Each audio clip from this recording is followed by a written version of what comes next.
ẹ̀yin náà ẹ wo fídíò tó wà lẹ́gbẹ̀ẹ́ mi yìí, ẹ bá mi wò kẹ́ like kẹ́ subscribe. Ó fi jẹ́ Atáyéṣe one of Nigeria, òrìṣà ńlá. Ṣó o ti rí? O ti rí fídíò? Jọ tẹ̀lé mi wá wo gbogbo ẹ̀.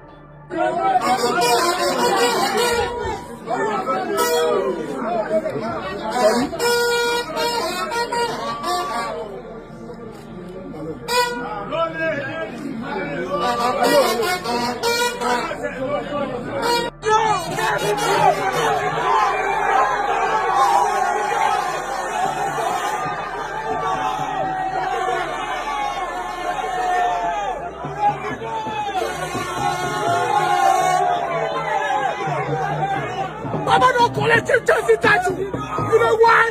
Baba don't collect him statue. You know why?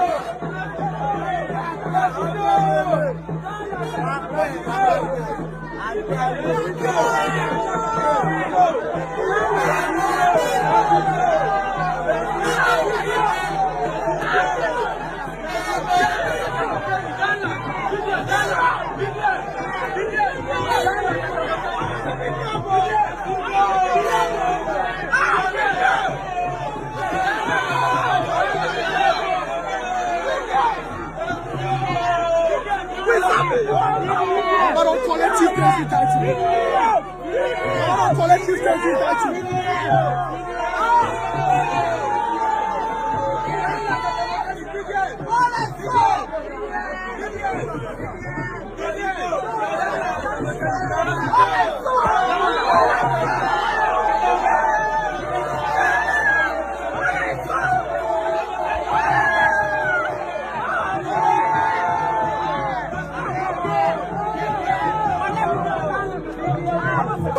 Baba don't collect him statue.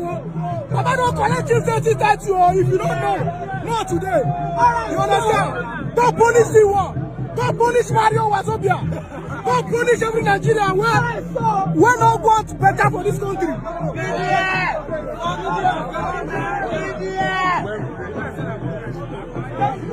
When we did that song?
Yíjẹ́ ìwọ ọ̀nà, ìwọ pápá, ìwọ ọ̀nà, àbí kí lẹ́ni ká kọ́?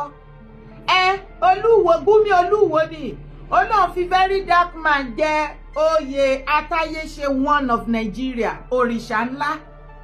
Atáyéṣe one of Nigeria, òrìṣà ńlá, what a combination.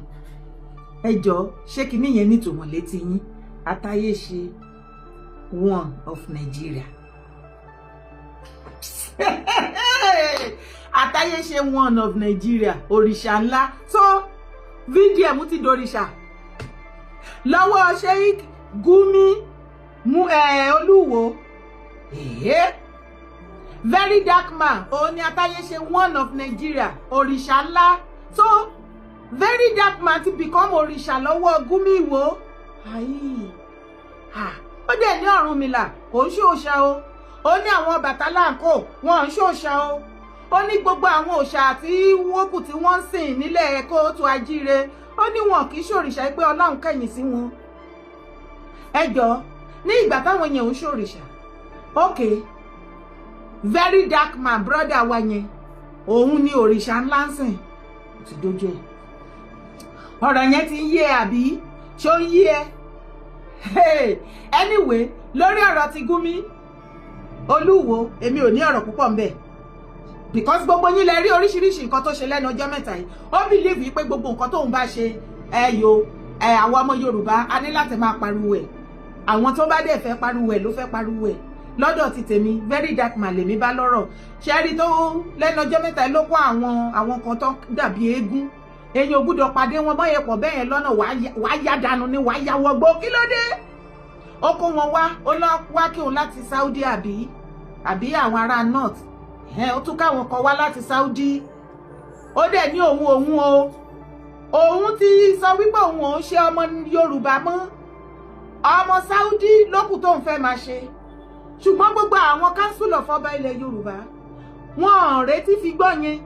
Ìgbà tó ti sọ pé òun ò ń ṣọ ara Yorùbá mọ́, kí ló dé tó sì ń jókòó sórí àpèrè nǹkan Yorùbá? Kí ni nǹkan Yorùbá sì ń ṣe lọ́dọ̀ ẹ̀? Kí ló dé tó sì ń pè lọ́ba tó sì ń jẹ́ kábíyèsí tó sì jókòó sí palace? Ó ti ná òun ò fara mọ́ nǹkan Yorùbá, òun ò dẹ̀ ṣe Yorùbá mọ́. Saudi ni. Ẹ̀dẹ̀ jẹ́ kó lọ jọba ní Saudi. Mo ti ń dúró kí àwọn council of obas kí wọ́n ti issue ọ̀rọ̀ sí online. Báwo lèèyàn tó sọ wípé òun ò ṣara yín mọ́? Ẹ̀dẹ̀ sì jẹ́ kó máa dúró lórí àpèrè yẹn. No now.